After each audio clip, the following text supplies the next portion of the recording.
प्रेम प्यार की बात करेंगे तो जिन कहने के लिए प्रेम कर रहे हैं ऊपर से उनको धिक्कार भी रहे हैं। मैं उस सरकार से पूछना चाहता हूं, जिस दिन आपने बहाली किया तो क्या वो सक्षम व्यक्ति नहीं थे, आपने बहाली कर दी? देखिए माननीय मुख्यमंत्री जी जिलेबी की तरह उसको घुमा घुमा के टहला रहे हैं सब, तो बिल्कुल बेलडमरू की तरह सरकार चल रही है। किस वक्त करवट लेगी कोई गारंटी नहीं है। नमस्कार, मेरा नाम अभिषेक है। अमित शाह एक बार फिर बिहार आ रहे हैं और मुजफ्फरपुर में एक बड़ी रैली करने वाले हैं और उसको लेकर हमारे साथ बातचीत करने के लिए बिहार सरकार के पूर्व मंत्री और बीजेपी के कद्दावर नेता रामसूरत राय जी हैं। अमित शाह आ रहे हैं, किस दिन आ रहे हैं, क्या प्रोग्राम है अमित शाह जी? निश्चित तौर पर माननीय हमारे देश के गृह मंत्री अमित शाह जी का प्रोग्राम मुजफ्फरपुर जिले के मुजफ्फरपुर पताही हवाई अड्डा पे नवंबर के फर्स्ट वीक में, टेंटेटिव डेट वो 5 तारीख तय है, एक दिन आगे पीछे भी हो सकता है। माननीय गृह मंत्री जी मुजफ्फरपुर में आ रहे हैं। क्या रणनीति है? कार्यकर्ताओं का क्या रणनीति होता है? हम लोग देशभक्त आदमी हैं, देश के लिए काम करते हैं। बीजेपी के जो कार्यकर्ता होते हैं 24 घंटा काम ही करते, 365 दिन काम ही करते हैं। तो हमारे देश के गृह मंत्री भी एक कार्यकर्ता, हम लोग भी कार्यकर्ता हैं। तो अपने कार्यकर्ताओं को मोटिवेशन करने के लिए आ रहे हैं और वो पूरे बिहार के साथ साथ पूरे देश के भ्रमण कर रहे हैं। तो बिहार में खास करके उनका दौरा ज़्यादा हो रहा है। अगली सरकार 24 बनना तय है, 25 भी बनाना तय है। अच्छा, 5 तारीख को कहा जा रहा है कार्यक्रम है। ऐसे में 5 तारीख को नीतीश कुमार की पार्टी का भी भीम संवाद है पटना में और बड़ा कार्यक्रम है, नीतीश बनाम अमित शाह। सभी राजनीतिक दल अपना बड़ा बड़ा कार्यक्रम करते ही रहते हैं, करना भी चाहिए।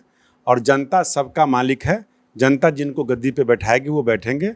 निश्चित तौर पे हमारी पार्टी देश की पार्टी के साथ साथ विश्व की बड़ी पार्टी है और हम निरंतर 1980 से भारतीय जनता पार्टी, उसके पहले भी हमारा संघ संगठन और अन्य दल संघ जनसंघ से काम करते आ रहे हैं। हमने 2 सांसद से यात्रा तय करके 303 सांसद तक आया है। हमारा लक्ष्य है कि हम 400 के पार जाएं। इसके लिए हम सब लोग मेहनत कर रहे हैं और जनता का आशीर्वाद मिल रहा है। कितना असर पड़ेगा अमित शाह के आने से? नहीं, बिल्कुल असर पड़ता ही है। हमारे जो भी बड़े नेता हैं, हम जैसे हम जिले के नेता अगर हैं, किसी मंडल में जाते हैं, किसी पंचायत में जाते हैं तो असर पड़ता है। तो हमारे देश के नेता हैं जी, बिल्कुल कार्यकर्ता में एक ऊर्जा मिलेगा। टक्कर क्या देना है? कोई टक्कर ही नहीं, टक्कर क्या देना है? निश्चित तौर पे हम लोग तैयार हैं, अलर्ट हैं, सीमा पर लड़ाई लड़ने के लिए। भारतीय जनता पार्टी के पास जितना बड़ा फौज है वो हर विघ्न बाधा को झेलने के लिए तैयार है। महागठबंधन से लड़ाई, वो तो टिकट मिलेगा। जो लड़ाई तो महागठबंधन से हो, नीतीश जी से हो, जिनसे भी हो, ये महागठबंधन पहले अपने में लड़ेंगे।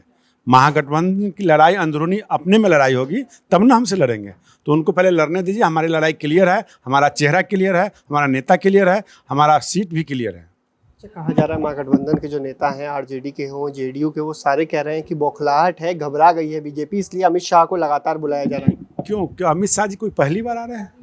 जब वो राष्ट्रीय अध्यक्ष तब आते थे, गृह मंत्री बने हैं तब आते हैं, जब मंत्री गृह मंत्री नहीं रहेंगे, अन्य पद पर रहेंगे तब आते रहेंगे। हमारे पार्टी के बड़े नेता हैं तो आते ही नहीं। प्रधानमंत्री जी भी आएंगे, बिल्कुल बड़ी रैली होगी। बड़े पैमाने पर हर एक विधानसभा से 10,000 से ऊपर लोग आएंगे और साथ साथ अगल बगल के जिले के भी लोग, जो पड़ोसी जिला हमारे हैं वहाँ से भी लोग आएंगे। और ये रैली जो हम समझते हैं कि लगभग 4-5 लाख की रैली पाएंगे। चुनौती दे नहीं पाएंगे, चुनौती वो लोग करने की तैयारी में है कि चलो इनके योग्य हम बने कि नहीं बने, इस तैयारी में है। हमें चुनौती कौन देगा जब जनता का आशीर्वाद प्राप्त है तो। अच्छा, एक सवाल है, बिहार में नई शिक्षक नियमावली आई है, नियोजित शिक्षकों को अब राज्यकर्मी का दर्जा दिया जाएगा, लेकिन परीक्षा ली जाएगी। देखिए माननीय मुख्यमंत्री जी जिलेबी की तरह उसको घुमा घुमा के टहला रहे हैं सबको। अब आंगनबाड़ी की हमारी बहनें बैठी हुई हैं, वो उनको भी राज्यकर्मी मिलना चाहिए, उनका भत्ता बढ़ना चाहिए। वो अनिश्चित काल से हड़ताल पे बैठे हैं। शिक्षकों का जो दुर्दशा देख रहे हैं आप, प्रेम प्यार की बात करेंगे तो जिन कहने के लिए प्रेम कर रहे हैं ऊपर से उनको धिक्कार भी रहे हैं। अब कह रहे हैं कि जब सबसे बड़ी बात है कि मैं उस सरकार से पूछना चाहता हूं, जिस दिन आपने बहाली किया तो क्या वो सक्षम व्यक्ति नहीं थे, आपने बहाली कर दी? क्या ये बड़े पैमाने पर आपने घोटाला किया?